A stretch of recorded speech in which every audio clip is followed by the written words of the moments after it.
पौष मास शुभ काल है, पुण्य करी जो संग, कथा श्रवण से मिटे सब मन के हो संशय भंग। ओम गणेश सूर्याय नमः। श्री हरि विष्णु की जय हो। मैं नीलम आप सभी का आपके अपने चैनल प्रभु भक्ति संगीत में हार्दिक स्वागत करती हूँ। आज पौष मास के शुक्ल पक्ष की त्रयोदशी तिथि है और आज दिन रविवार का है। रविवार का दिन सूर्य देव को समर्पित होता है।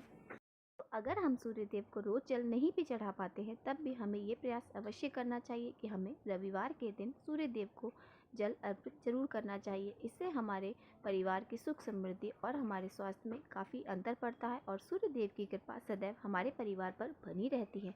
तो आइए आज हम प्रारंभ करते हैं पौष मास के आगे का अध्याय।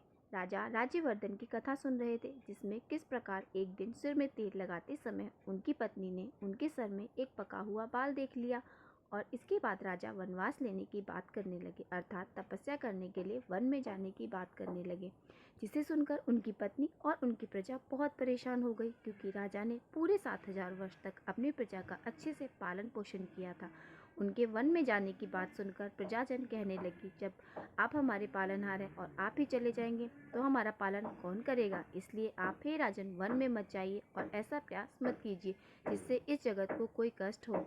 इसके बाद मंत्रियों, सेवकों, वृद्ध नागरिकों और ब्राह्मणों ने मिलकर एक सलाह दी कि अब यहाँ क्या करना चाहिए। राजा राज्यवर्धन बहुत ही धार्मिक थे, उनके प्रति सभी लोगों का अनुराग था, प्रेम था। इसलिए सलाह करने वाले लोगों ने यह निश्चय किया कि हम सब लोग एकाग्रचित होकर भली भांति ध्यान परायण होकर तपस्या द्वारा भगवान सूर्य की आराधना करके इन महाराज के लिए आयु की प्रार्थना करेंगे। इस प्रकार निश्चय करके कुछ लोग अपने घरों पर विधि पूर्वक अर्घ, उपचार आदि उपहारों से भगवान भास्कर की पूजा करने लगे।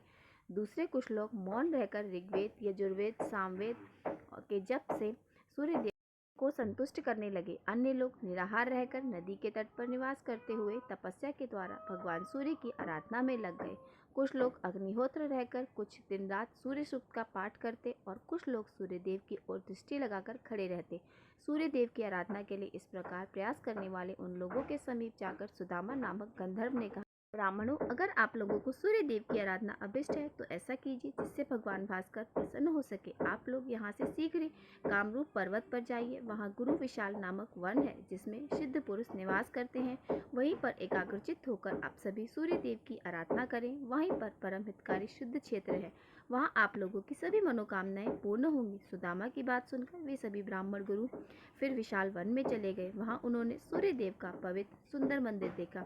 उस स्थान पर ब्राह्मण आदि 3 वर्णों के लोग मिताहार और एकाग्रचित होकर पुष्प, चंदन, धूप, गंध, जप, होम, अन्न, दीप आदि के द्वारा भगवान सूर्य की पूजा और स्तुति करने लगे। ब्राह्मण बोले, देवता, दानव, यक्ष, ग्रह और नक्षत्रों में जो भी सबसे अधिक तेजस्वी है उन भगवान सूर्य की हम शरण लेते हैं। जो देवेश्वर भगवान सूर्य आकाश में स्थित होकर चारों ओर प्रकाश फैलाते हैं तथा अपनी किरणों से पृथ्वी आकाश को व्याप्त करते हैं, उनकी हम शरण लेते हैं। आदित्य, भास्कर, भानु, सविता, दिवाकर, पूषा, अयमा, स्वरा, भानु, दीप्ति, दधि, ये जिनके नाम हैं, जो चारों युगों का अंत करने वाले कालागम है, जिनकी ओर देखना भी कठिन है, जिनकी प्रलय के अंत में भी गति है और जो योगेश्वर, अनंत, रक्त, पीत, सी और असी है, ऋषियों के अग्निहोत्री तथा यज्ञ के देवताओं में जिनकी स्थिति है, जो अक्षर, परम, ग्रह और मोक्ष के उत्तम द्वार हैं, जिनके उदय स्तंभ में रूप, रंथ में, छंदों में अश्व जुते हुए हैं और जो रथ पर बैठकर मेरुगिरी की परिक्रमा करते हुए आकाश में विचरण करते रहते हैं, अनंत और ऋतु दोनों ही जिनके स्वरूप हैं, जो भिन्न भिन्न पुण्य तिथियों के रूप में विराजमान है, एकमात्र जिन पर इस विश्व की रक्षा निर्भर है और जो कभी चिंतन में नहीं आ सकते, उन भगवान भास्कर की हम शरण लेते हैं। जो ब्रह्म, महादेव, विष्णु, प्रजापति, वायु, आकाश, जल, पृथ्वी, समुद्र, ग्रह, नक्षत्र और चंद्रमा आदि हैं, वनस्पति, वृक्ष और औषधियाँ जिनके स्वरूप हैं, जो व्यक्त और अव्यक्त प्राणियों में स्थित हैं, उन भगवान सूर्य की हम शरण लेते हैं। ब्रह्मा, शिव तथा विष्णु के जो रूप हैं वे सब के सब आपके ही हैं।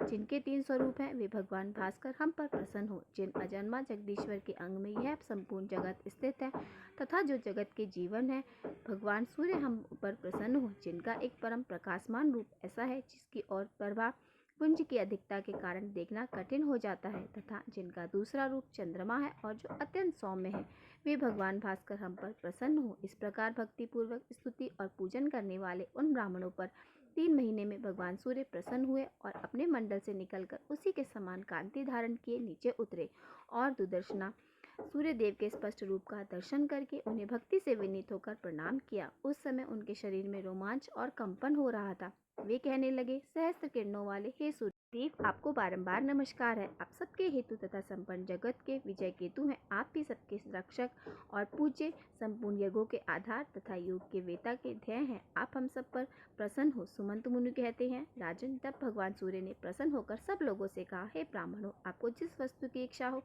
वह मुझसे मांग लीजिए। यह सुनकर ब्राह्मण आदि वर्णों के लोगों ने उन्हें प्रणाम करके कहा, अंधकार का नाश करने वाले भगवान सूर्य देव, अगर आप हमारी भक्ति से प्रसन्न हैं तो हमारे राजा राज्यवर्धन को निरोग, शत्रु विरोध, सुंदर केशव युक्त से तथा स्थिर यवन होने वाले 1000 वर्षों तक जीवित रहे।